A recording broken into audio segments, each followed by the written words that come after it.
Hi again. Now we will recalculate voltage drop for a different operating voltage. Okay. We calculated at 380 volt. Now we will calculate it at 220. Okay. With the same conductor conditions. Okay. With the same specifications. Now, voltage drop equals to our normal equation V tables multiplied by conductor length multiplied by load current divided by 1000. Okay, and now V are the same because we are using the same cross section with the same insulation. Okay, equals to 1.28 multiplied by 100 multiplied by 100 divided by 1000, which means equals to 12.8 volt. This is our voltage drop. Okay, voltage at load V load equals to V source minus V D or V cables. They are the same.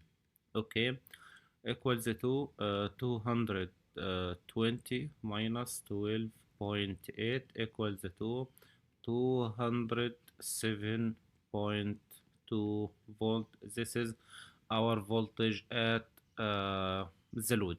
Okay, now to calculate voltage drop percentage equals to voltage drop divided by V source, 12.8 by 220, which equals to 5.3 as 100 percentage.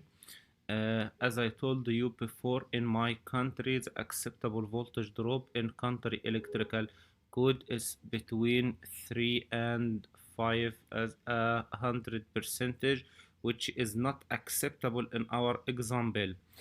Which means that for a specific cross section, which is here 25 square millimeter, it can be it can work with 380 volt, but it's not acceptable as a voltage drop with 220.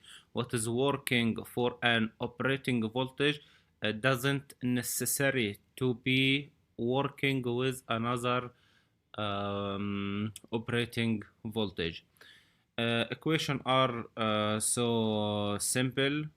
All you need to do to calculate voltage drop. First, or step number one, draw your circuit and put all your information.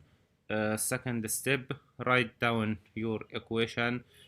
Find the V table from tables as we illustrated before. Step number three, replace symbols with your um, actual values and refer to your code for the acceptable voltage drop percentage. Okay, I hope you understand how to calculate voltage drop, and see you another video.